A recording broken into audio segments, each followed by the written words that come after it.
Welcome back, trainers, to another... Try that again. Welcome back, trainers, to another fabulous episode of Pokemon Go. And before we get into today's video, there are some things we need to talk about. 1. Pokemon Go updated. 2. Pokemon Go recalled that update. So they updated and instantly there was like major lag, major complaints, to the point where Niantic for the first time pulled back the rollout for the update and are in the process of fixing that issue before it's out, which I really think they need to do in the first place. Like, maybe they should put their update out to their workers to see it's working correctly before they put it out to everybody else. I don't know, because I will stay dedicated to this game. I will stay dedicated to Pokemon in general. I always have been, always will be, but for real, Niantic needs to figure it out. All tea, all shade, no pink lemonade. But we still do have the APK teardown we're gonna go over. And to hold on to your britches, Gen 3's in there. But don't start the hype just too much yet. We'll get to that. So we're gonna go over the APK data mine that SILPHROAD did with the recent update. It could change some things. I wouldn't doubt maybe they'll add some other things once they fix this update and put it back out again. Who knows? I'm sure they'll data mine that one as well. But for now, we have this one. First, there were multiple bug fixes, but then there were multiple bug glitches, you know, so. There's new code for a new default raid reward, and there was some code change stuff with Ditto Metamon, the Japanese name. Again, we're not quite sure, you know, maybe that's in anticipation for Gen 3, who knows? We don't, again, this is just code stuff that has been discovered. It does mean things, but at the same time, we don't know necessarily what it means unless it literally says what it is. And as for in-app changes, according to what we have seen, incubators look different, raid timers are bigger, and the raid bosses actually show in the little nearby thing as their actual sprite color instead of just the sprite shadow. And then there were some small shiny changes to the animations for the shinies. I assume what that means is they're gonna be more prevalent to see as like, whoa, shiny! Instead of just kind of like, it's shiny. Again, we don't really know. And one new cool feature, once it's back again, you can search by move type. By putting in, well, move. By putting in the @ symbol and typing in earthquake or @ symbol fire spin, and it should pull up all of your Pokemon that have that move. Just one more way of being able to access your Pokemon much quicker, which we are all about, especially with all the glitches and everything that can affect the lobby when you're trying to pick your Pokemon for a raid battle. It doesn't really so much affect when you're doing a normal gym. And that's about it for the minor changes. So, oh, hold on. Just kidding. Gen 3 has been found in the code. 135 IDs and name codes have been found, all of Gen 3. And it means that adds 73 new candy families to, you know, the candies. So that's from Trico to Deoxys. So it's all Gen 3 people. But keep in mind, we still don't have all of Gen 2 yet. We still have Ho-Oh and Celebi and the legendary dog beasts. So we still have them. And I want those before I get Gen 3, TBH. Because if you guys remember, we had code for Gen 2 back in like, what was it? November or December, and we didn't get Gen 2 until February. I know we got the babies in December, but there's only 2 babies for Gen 3. Wynut for Wobbuffet, and Azurill for Meryl and Azumarill. And I don't want just 2 babies. No. I want all of Gen 3 when Gen 3 drops. But, you know, I assume they'll do all of Gen 3 up to the legendaries. You know, they've got to do another legendary event for those, of course. And then even still, we don't have Smeargle or Delibird. Yes, start the hype. It's confirmed Gen 3 has been added to the coding, but their stats are missing. The sound sprites, all those other things, that's all still missing in there. And yes, that's stuff they can implement pretty quickly. Don't get the hype going too much. My speculation, honestly, I don't know. What is assumed and talked about quite a bit is the battle system rework. And without that, Gen 3 is not going to work too well, period. So I just see a different update according to their quarterly updates that they are trying to stay committed to. The end of September is the end of the third quarter. And then obviously December is the end of the fourth quarter. So something should be happening soon. And I don't want it to be Gen 3. I wouldn't mind having Gen 3 for Christmas, New Year's, whatever, you know? That would actually be pretty cool and pretty fun. But I want to see a better battle system, PvP, you know, because there are so many things with Gen 3, abilities, hello, and there are specific things that are introduced with abilities in Gen 3 that if Niantic doesn't implement in the correct way by fixing the battle system to appropriate to these abilities, however that's said, accommodate. I forgot what I was saying. Anyways, I don't see Gen 3 coming until they figure out how to implement abilities along with Gen 3 showing up. With that being said, abilities being introduced into Gen 3 affect two major things. One, Slacking. He's going to be the new Blissey. If Slacking's ability, I forget what it's called, it only allows him to move every other move. If he's moving every move, we're gonna get annihilated. We gonna get slayed. So implementing his ability to only move every other move would make him a plausible actual Pokemon to beat. Otherwise, he's going to just destroy us all. And then also, in the opposite, you have Shedinja, whose ability is Safeguard, Wonder Guard. And that ability affects his 1 HP, because he has 1 HP, and that ability allows for only very effective type moves being able to hit him. So unless you have a very effective move type against your Shedinja, it's not going to hit him. Otherwise, if he's entering with 1 HP, he's gonna get knocked out instantly. And it's not gonna be cute. And then you have Cast Form. And yes, I'm basically copying what Nick said from his videos, but it's nothing that true Pokemon players don't already know. He changes his form according to weather. They haven't even implemented a weather system. Even though they've talked about that, they did do day and night. We're still waiting for weather. I don't want Gen 3 until they have figured out how to include abilities. Unless they're gonna go completely off the wall and do whatever they want, but I wouldn't really think Pokemon would let them do that. So start the hype train, but maybe don't let the hype train leave the station for a while, you know. One thing I would love to see, just completely random if you're watching Niantic, remember how we used to have scarves and in the series you would have many Pokemon that had like little scarves, little jackets, clothing, items, apparel for my Pokemon. There's not a buddy system. I mean, there's the buddy walking system, but there's no real connection system between us and our Pokemon, and I feel them allowing us to... I'd pay 50 coin for a cute little scarf to put on my Bulbasaur.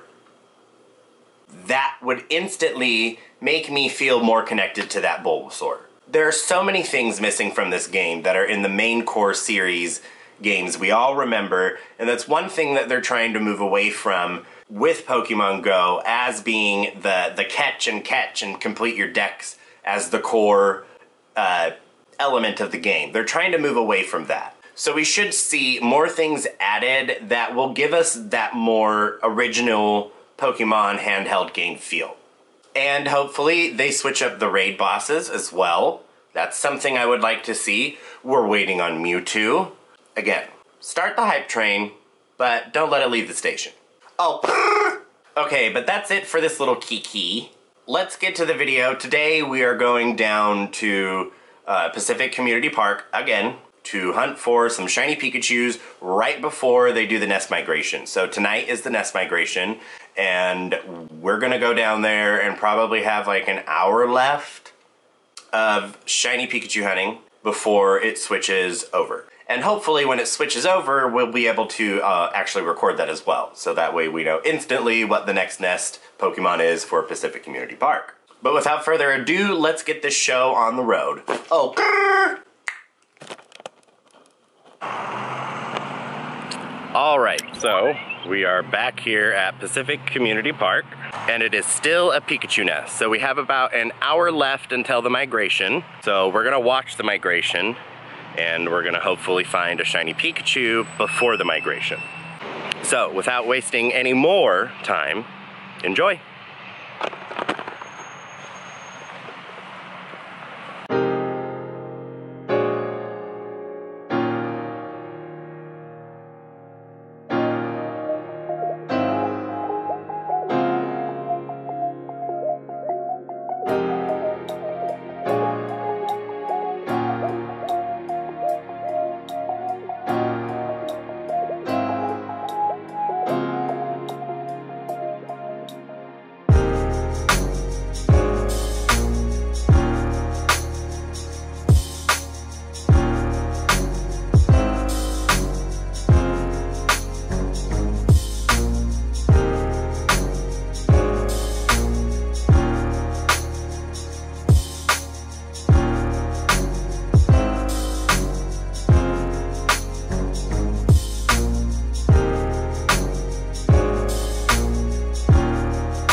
Okay, we got about 5 minutes until the migration, but I can't find any Pikachus. So, we're walking back to the other side to hope that some of the Pikachu nest Pokemon show up, so that way we can watch the transition and see what the new nest is. 5 minutes and counting. Where are you, Pikachu? Where are you? Okay, we literally have 1 minute. And I can't find a Pikachu, and I'm sweating like crazy. So, I mean, I'm pretty sure we'll still be able to tell what the nest it turned into, but no shiny Pikachu. R.I.P.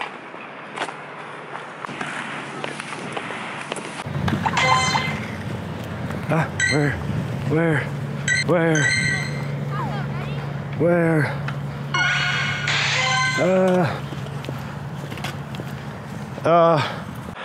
Oh my gosh, okay, so literally right at the last second, there was a Pikachu right over there. I don't know why it didn't show up when I was over there, but it switched to Diglett.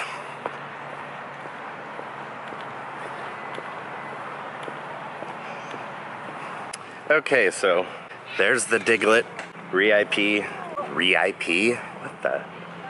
RIP for Pikachu. So let's, you know, I don't have that many Digletts right now. I think I only have two Dugtrio's, Dotrio, whatever his. So you have Doduo, Dotrio, Diglett, and Dugtrio, something like that. But it's a Diglett nest, so we'll hang out here for a little bit, just a little bit.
Okay, so something we haven't done in a while, besides raids at gyms themselves, I think it's due time to take down some Mystic.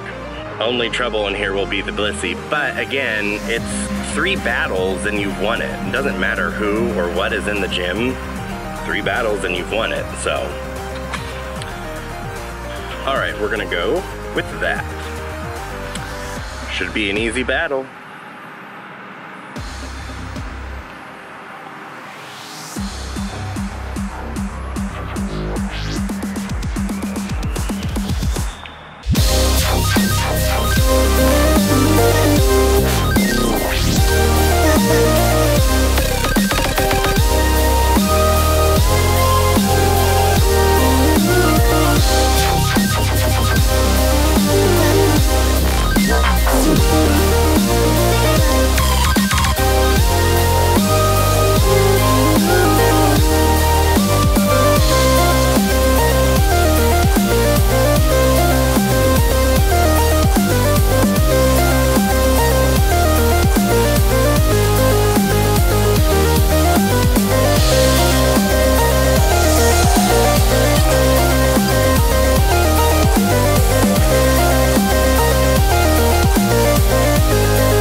It's almost a little like...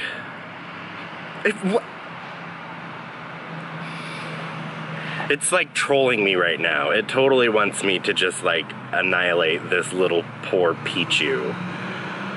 If it wants me to annihilate it, I will. That's fine. This should be really quick. Like, really quick.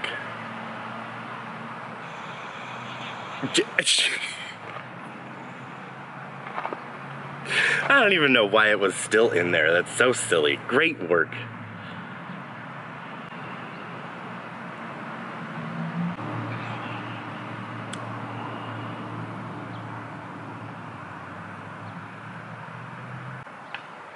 Oh, well, you know, since we're at that dog park, let's put in, where to go? Let's put in my lowest Houndoom. Pretty fitting.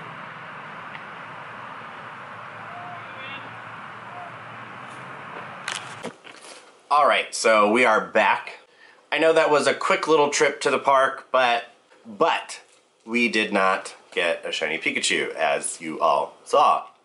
So that doesn't mean that we are, you know, SOL. That just means that right now, because there are no Pikachu net, well, the migration did happen. People have not reported on SILPHROAD. If you're not reporting on SILPHROAD, you should be, but maybe there'll be a new Pikachu nest somewhere. But we missed out on an increased chance to get a shiny Pikachu. None of us, my nephew, the boyfriend, none of us got a shiny Pikachu. But anytime now that you see a Pikachu out there, be sure to check it as you would normally and make sure to see if it's a shiny. If you have a shiny or if you've caught a shiny, tweet me, let me know. I would love to share it. I would love to stare at it. I would love to want it. But no, we'll get one day. Want to let you guys know, next episode we are going to do some evolutions wherever my phone is. Next episode we are going to be doing some evolutions, some maintenance of our Pokemon, some powering up, some move changes. That'll probably be uploaded before Wednesday, but as always, next Wednesday will be another adventure, so be sure to stay tuned. So for now, we're gonna end the episode here. I really hope you guys enjoyed it. If you did, be sure to scroll down, give me that like, maybe consider subscribing if you're not. And if you are subscribed, be sure to hit the notification bell button next to the subscription button, so that way you're notified of the next adventure.